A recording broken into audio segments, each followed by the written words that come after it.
بسم الله الرحمن الرحيم يا وصلى رب الله وسلم وبارك على سيدنا رحمتنا محمد وعلى آله وصحبه أجمعين.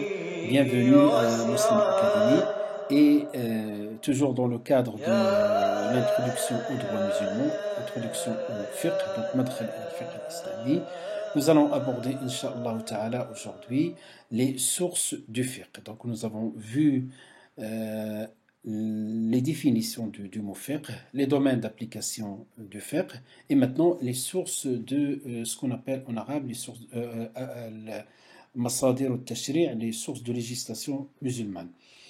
Donc ces sources de législation, ils sont divisées en deux grandes catégories. Donc nous avons la catégorie ce qu'on appelle source principale, en commençant par le Coran et par la Sunna. Et lorsqu'on dit le Coran, on parle de la parole de Dieu subhanahu wa ta'ala qui a été révélée au prophète Mohammed sallallahu alayhi wa sallam, qui commence par la Fatiha et qui finit par Surat An-Nas.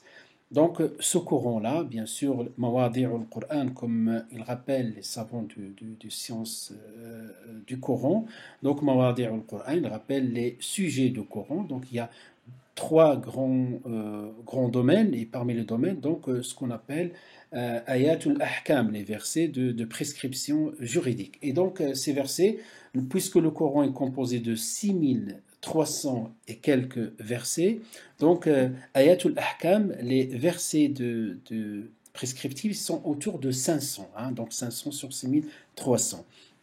Donc c'est pour cela qu'il ne faut pas réduire le Coran et l'islam dans une composante parmi d'autres, dans un domaine parmi d'autres. Le Coran, c'est un livre de guidance et qui va traiter des questions existentielles, des questions philosophiques de la vie, il va parler de l'au-delà, il va nous faire connaître surtout notre Créateur. Donc le domaine le plus important, c'est parler de Dieu, parler de Tawhid. Et pratiquement chaque verset, il va finir par un des noms ou des attributs de Dieu subhanahu wa ta'ala. Donc le Coran, donc on va prendre lorsqu'on est dans le domaine du droit musulman, donc on parle des versets prescriptifs.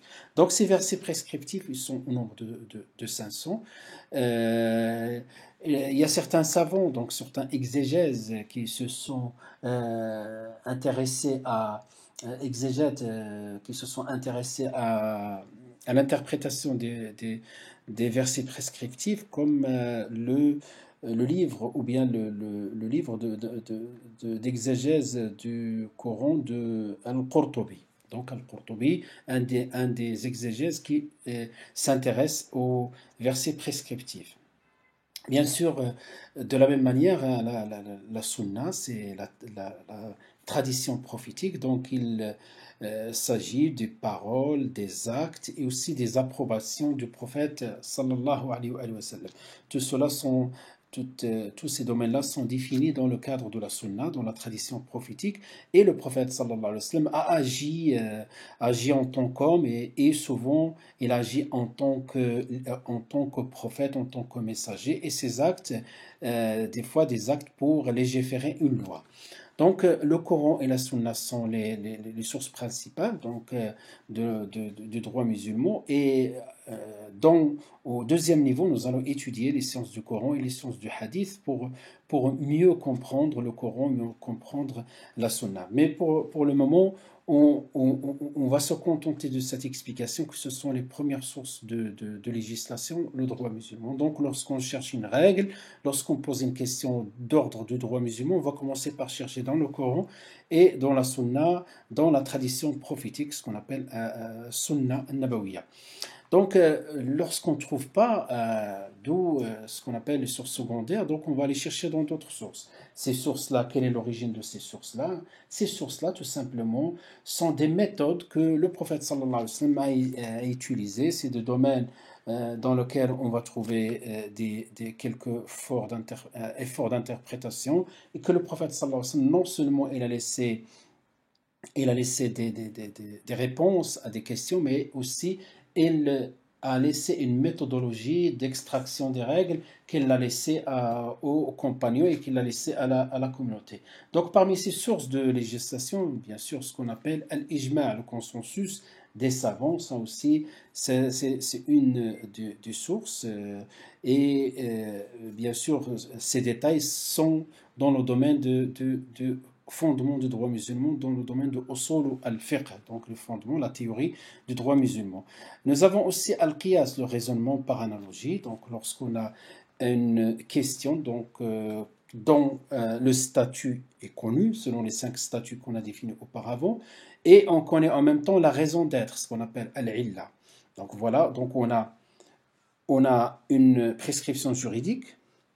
À côté de la prescription juridique, il y a un statut, donc hukm, et à côté, une raison d'être. On sait pourquoi ce statut a été attribué.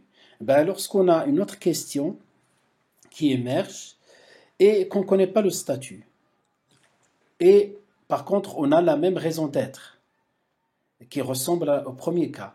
Donc, on peut déduire à partir de cette raison d'être qui est la même, dans le deuxième cas, on peut déduire et conclure et tirer le même statut et utiliser le même statut de premier cas. Donc, bien sûr, tout simplement pour vous rappeler, si vous n'avez pas compris pour le moment, c'est-à-dire la qiyas, c'est tout simplement, il faut comprendre, c'est un raisonnement par analogie. Donc, on prend 2 cas et on compare les 2 cas. Donc, un cas qui existe dans le statut connu, dans le Coran et dans la Sunna, notre cas dans le statut n'est pas connu. On cherche s'ils ont une raison d'être qui est la même. Ben, on peut utiliser le même statut, même hukm dans le deuxième cas. Voilà ce qu'on appelle al-qiyas. Ces 4 domaines, ces 4 sources de législation sont sujets de ijma', d'unanimité pour les 4 écoles. Lorsqu'on parle des 4 écoles, on va parler de ces 4 écoles juste après, et les fondateurs des 4 écoles, donc l'imam Abu Hanifa, dans l'ordre chronologique, vous avez l'imam Abu Hanifa, l'imam Malik, l'imam Shafi'i, l'imam Ahmed. Rahimahullah, qu'Allah leur fasse miséricorde.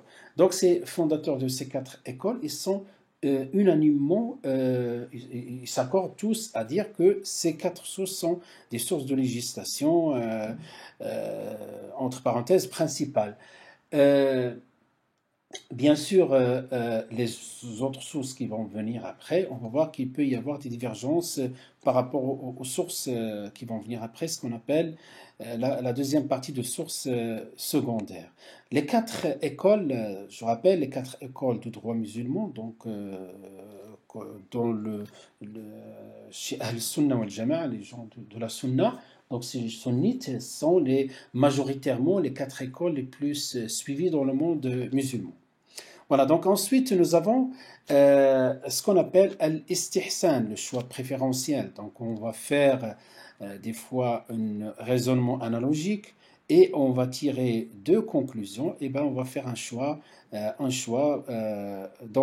par rapport aux 2 solutions et qui est adapté à la situation. Ensuite, il y a aussi ce qu'on appelle al-maslaha al-mursala, l'intérêt général indéterminé. Donc cet intérêt, al-maslaha al-mursala, c'est un domaine non codifié qu'on ne trouve pas son statut dans le Coran et la Sunna. Donc les masalih, c'est les intérêts d'une manière générale. Donc les intérêts sont au nombre de 3. Nous avons des intérêts qui sont validés par le Coran, d'autres intérêts qui sont invalidés, et entre les 2, il y a des intérêts qui sont indéterminés. Exemple des intérêts qui sont validés, vous avez par exemple la vente, le mariage, c'est des intérêts dans lesquels l'islam les a validés comme intérêts et que nous a recommandé, voire ordonné de les mettre en pratique. Il y a d'autres qui sont invalidés, par exemple les boissons alcooliques. Allah, lorsqu'il cite dans le Coran, il dit يَسْأَلُونَكَ عَنِ الْخَمْرِ وَالْمَيْسِرِ قُلْ فِيهِمَا إِثْمٌ كَبِيرٌ وَمَنَافِعٌ لِلنَّاسِ. Il t'interroge au sujet de l'khamr, les boissons alcooliques, et al-maysir, donc les jeux au hasard, قُلْ فِيهِمَا إِثْمٌ, donc dans lequel il y a un ithm, un péché, wa manafi', il y a un intérêt, et il y a des intérêts, donc il y a un intérêt, donc il y a intérêt, il y a aussi des préjudices. Et l'islam, donc la législation musulmane, n'a pas validé ces intérêts-là. Pourquoi? Parce qu'il y a plus de préjudice que d'intérêt. Donc, dans l'alcool, il y a un intérêt de commercialisation, économique, et dans les jeux au hasard aussi. Mais l'islam ne les a pas validés, malgré que il y a une forme d'intérêt. Et entre les deux, ce qu'on appelle l'intérêt indéterminé, donc les intérêts qu'on ne connaît pas, des intérêts qui n'étaient pas légiférés, parce qu'ils n'étaient pas connus à l'époque du prophète sallallahu alayhi wa sallam, comme le code de la route. Aujourd'hui, on peut dire que l'islam, la législation musulmane valide ça, il devient quelque chose qu'on devrait respecter, qu'on doit respecter parce qu'il s'agit d'un intérêt général. Et il y en a d'autres exemples. Bien sûr, ça c'est qu'une introduction pour parler du droit musulman, mais tout cela, on va les détailler, Inch'Allah Ta'ala, dans les cours de deuxième niveau. Il y a l'usage ou les coutumes, ce que c'est considéré aussi comme source de législation. On peut revenir à l'usage, qui n'est pas en contradiction, bien sûr, avec les principes fondamentaux du Coran et de la Sunna. Donc, comme on dit dans l'adage juridique qui est célèbre, l'usage fait loi. L'usage fait loi. Et donc, parmi ces usages, on va l'utiliser dans certains domaines, dans le mariage, dans les, dans les ventes. On utilise souvent cette source qui est l'usage et les coutumes. Ensuite, il y a ce qu'on appelle l'istishab. L'istishab, c'est la présomption de continuité, donc le statu quo. Donc ça aussi, c'est un principe aussi qui est reconnu. Et lorsqu'on n'a pas voilà, rien qui remet en question ce statu quo, donc, et il y a le principe de continuité, présomption de continuité, comme la présomption d'innocence. Donc toute personne est innocente jusqu'à preuve du contraire. Et Shar'uma qablana, les lois des peuples monothéistes qui nous ont précédés, parce que le Coran, il a cité quelques règles. Et donc, il y a toute une série de conditions. Si ces lois-là, on trouve d'abord rien dans le Coran et dans la Sunna, et si le Coran parle de ces lois-là, tant qu'ils ne sont pas en contradiction avec le Coran et la Sunna, peuvent être aussi source de législation.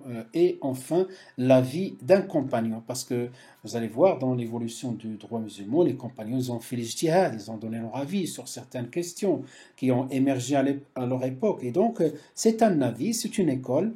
Et même sur la même question, on peut trouver des fois des compagnons qui n'ont pas le même avis. Donc, c'est pour cela on appelle l'avis de compagnon. Donc, ces sources-là, ce qu'on appelle les sources secondaires, donc ils sont l'objet de divergences entre les savants, surtout entre les quatre écoles.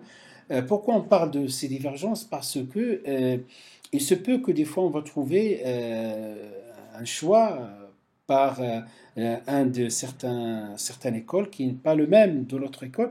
Ben, des fois, cette divergence est due au choix de la source de référence, c'est-à-dire parce que l'ordre de priorité n'est pas le même chez toutes les écoles. Hein. Donc, en dehors des quatre qu'on a cités, qu'on a appelées les sources principales, les autres qui sont secondaires, hein, ces sources-là, ils ne font pas l'unanimité. Cet ordre-là, c'est pas l'ordre de toutes les écoles. C'est pour cela on peut comprendre qu'il peut y avoir plusieurs avis. Bien sûr, ça c'est ce domaine non codifié dans lequel Dieu a ordonné aux mujtahid, les mujtahid, les savants qui arrivaient au niveau de l'ijtihad pour faire l'effort d'interprétation, c'est une souplesse, c'est un facteur d'adaptabilité du droit musulman et c'est une souplesse. Et lorsque les musulmans ont plusieurs avis, ils ont des fois le choix et ces choix-là qu'on peut adapter en fonction du contexte. Voilà, donc ensuite on va maintenant parler des catégories de prescriptions juridiques. Même lorsqu'on va lire des textes qui sont déjà des textes du Coran ou de la Sunna, ils ont deux niveaux de compréhension. Donc c'est pour cela qu'on appelle les catégories de prescription juridique. Nous avons deux catégories de compréhension. Donc Allah subhanahu wa ta'ala dit dans surat la famille d'Amran, Al Imran, verset 7, وَالَّذِي أَنزَلَ عَلَيْكَ الْكِتَابَ مِنْهُ آيَاتٌ مُحْكَمَاتٌ Hunna ummul kitab wa ukharu mutashabihat. C'est lui qui a fait descendre sur toi le livre. Il s'y trouve des versets sans équivoque, donc muhkamat, sans équivoque, catégorique, autrement, qui sont la base du livre. Donc la base, il y a des versets catégoriques, sans équivoque, qui sont la base du livre. Wa ukharu mutashabihat, et d'autres versets qui peuvent prêter à interprétations diverses. Donc déjà le Coran parle de ces deux types de versets. Et donc muhkamat, catégoriques, mutashabihat, qui sont susceptibles d'avoir plusieurs interprétations. Catégoriques sans équivoque, c'est Ummul Kitab. Hunna Ummul Kitab, c'est la base du livre et la base de la législation musulmane. Donc, à titre d'exemple, donc on prend la première catégorie qui est les prescriptions catégoriques. Donc, à partir de ces versets-là, bien sûr, on va tirer des prescriptions catégoriques. Et lorsqu'on a des prescriptions catégoriques, il n'y a pas de question de divergence il n'y a pas question d'école. Hein. Toutes les écoles sont unanimes quant à leur légitimité. Et donc, on peut prendre à titre d'exemple le verset qui dit wa aqimus salah, donc l'obligation de accomplir rigoureusement la salat. Donc ça c'est un verset qui est muhkamat, et donc le premier sens visé, c'est le premier sens qui vient à l'esprit. Donc c'est un sens que toute personne qui va lire le Coran, il va comprendre de cette manière-là. Il n'y a pas de divergence. Donc dans le cadre toujours de l'muhkamat, des versets catégoriques et des lois catégoriques, l'obligation du jeûne, et quiconque d'entre vous est présent en ce mois, qu'il jeûne. فَمَنْ شَهِدَ مِنْكُمُ الشَّهْرَ فَلْيَصُمْ. Donc c'est catégorique, c'est l'obligation de jeûner, comme le verset dans lequel Allah dit vous qui avez cru, on vous a prescrit as-siyam, on vous a prescrit le jeûne. Donc prescription, c'est une obligation, c'est catégorique. De même, la zakat, et acquittez-vous de la zakat. Wa aqimus salata wa atuz zakat. C'est le même verset qu'on a cité, donc c'est la suite, le verset qui parle de la salat. Et souvent on parle de la salat et accompagné de la zakat. Et environ 40 fois qui a été cité de cette manière-là dans le Coran, la salat et la zakat. On a, à titre d'exemple, donc si je reviens un peu en arrière pour vous dire, voilà, on est dans les piliers de l'islam, la salat, la zakat, le jeûne.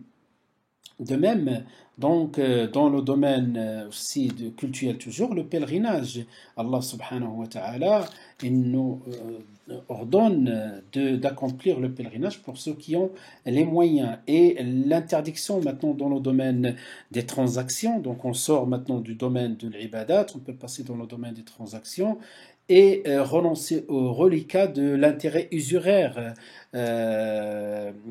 C'est ce qu'on appelle en arabe al-riba, l'interdiction de l'usure, de al-riba. Et le verset est catégorique, donc c'est le verset 278 de Surat la Vache, Surat 2. L'interdiction de la fornication dans le domaine relationnel, donc toute relation entre un homme et une femme étrangère est interdite, sauf la seule relation, c'est par le mariage.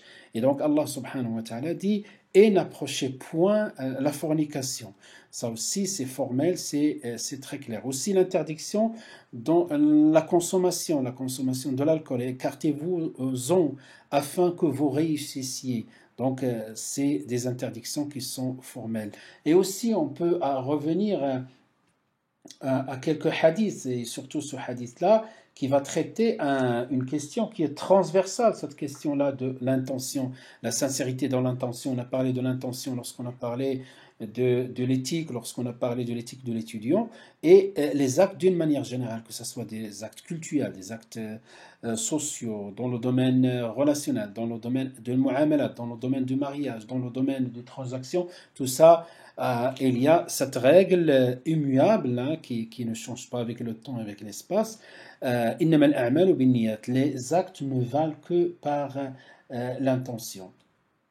Et donc, en conclusion, les prescriptions catégoriques ne sont pas sujettes à la divergence, ils sont exclus du domaine de l'ijtihad, l'effort d'interprétation personnelle, c'est-à-dire la réflexion, l'ijtihad. C'est là on rappelle l'adage juridique qui est connu, l'ijtihad ma'a nas. Donc il n'y a pas de ijtihad, il n'y a pas de ijtihad avec un nas. Un nas, c'est un texte. Donc, mais à condition que le texte soit catégorique. Donc lorsque le texte est catégorique, donc il n'y a pas de ijtihad, le texte répond d'une manière explicite à la question.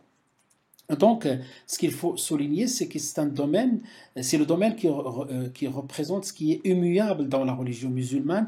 Et ce domaine-là, il concerne le dogme, il concerne l'aqidah dans le Coran, il concerne le dogme, il concerne l'akhlaq, donc l'éthique qui est aussi immuable, et il concerne certaines prescriptions juridiques qui ne sont pas très nombreuses. Ensuite, ces prescriptions juridiques qui rentrent dans le domaine catégorique, on les appelle al-ma'loum min ad-din bid-darura. Voilà, donc dans le jargon des fuqaha, il utilise ce terme, al-ma'loum min ad-din bid-darura. Elle constitue l'ensemble des éléments reconnus essentiellement impératifs de la religion. C'est-à-dire c'est un domaine que chaque musulman il est censé connaître. Donc connaître l'obligation de la salat, l'obligation du jeûne, l'obligation de la zakat, l'obligation de pèlerinage pour ceux qui ont les moyens, et aussi l'interdiction d'usure, l'interdiction de fornication, l'interdiction du vol, etc. Donc c'est ce qu'on appelle al-ma'loum min ad-din bi ad-darura. Et je répète qu'ils sont relativement moins nombreuses ils correspondent au fondement de la législation musulmane. Donc à partir de là, on peut implicitement déduire que dans le droit musulman, on a des règles qui sont catégoriques et d'autres qui sont conjoncturelles et qui donnent aux musulmans, des facteurs d'adaptabilité, de souplesse de l'application de règles du droit musulman. Donc, c'est cette partie-là que j'ai encadrée qui s'appelle Al-Ma'loum min ad-din bid-darura, ce que chaque croyant et chaque croyante doit connaître par obligation. On va citer maintenant quelques exemples de al-ahkam al-dhanniya. Donc, on a donné des exemples de l'ahkam al-qat'iyya, donc conjoncturel, catégorique. Là, quelques exemples de règles conjoncturelles. Donc, dans deux cas, d'une manière générale, notez bien ça. Donc, deux cas. Soit on a des textes qui sont, donc on a des textes conjoncturaux. Donc, lorsqu'on a un texte, mais il est conjoncturel dans la compréhension, voire dans le cas des hadiths, dans la transmission. Donc, dhanni, al-thubout ou dhanni, al-fahm. Donc, si on est dans ce cas-là, bien sûr, il peut y avoir plusieurs interprétations puisqu'il est conjoncturel, et même à l'image de ce qu'on a vu dans le verset de Surat Al-Imran. Donc, conjoncturel, donc il peut y avoir ici l'ijtihad. Deuxième cas où on peut avoir l'ijtihad, il peut y avoir l'ijtihad, c'est le deuxième cas lorsqu'on n'a pas de texte, absence de texte. Donc on pose la question, c'est quoi, quel est l'avis de la législation musulmane, par exemple, par rapport au don d'organes. À l'époque du prophète sallallahu alayhi wa sallam, le domaine de la médecine n'a pas arrivé à ce niveau-là. Et donc la question n'a pas été posée. Et aujourd'hui, est-ce que la législation musulmane est capable de donner telle réponse? Bien sûr, oui. Ça fait partie du domaine de l'ijtihad, et les conseils de la fatwa dans le monde entier a donné leur avis par rapport à ces questions-là. Et donc c'est pour cela qu'on parle aujourd'hui du conseil de la fatwa, de telle ou telle région de tel ou tel continent, ben, il y a un groupe de savants qui vont étudier cas par cas les cas qui émergent, les nouveaux cas, et ils donnent un avis juridique en fonction de ces sources de législation, en fonction des règles encore plus pointues. Donc, un exemple, on va se contenter d'un seul exemple dans lequel Allah subhanahu wa ta'ala, dans le Coran, il dit Famsahu bi ru'usikum. Donc, lorsqu'il nous demande de se lever pour prier, donc il nous demande de faire les ablutions, il nous indique comment faire les ablutions. Ensuite, il dit laver le visage, les mains, et ensuite imsahu bi ru'usikum, passer les mains mouillées, donc il y a un terme, un mot, bi ru'usikum, sur vos têtes, mais sauf là le mot bi. En arabe, il peut prendre deux sens. Donc, le bi ici est dhanni. On n'est pas sûr de bi, il est conjectural, il parle. Le bi, il peut être tab'idiyya, comme il peut être kulliya. Donc, il peut être partiel, une partie de la tête, comme ça peut être la totalité de la tête. C'est pour cela, à partir de là, il y a deux avis, donc deux écoles, l'école malikite et l'école d'Imam Ahmed, donc là, dans l'ordre chronologique, c'est la deuxième et la quatrième, exigent la totalité la totalité de la tête. Donc il faut passer les mains sur toute la tête. Pourquoi? Parce que pour eux, ici, pour eux, le bi, pour eux, ils ont choisi le bi total, pas le bi partiel qui prend une partie de la tête.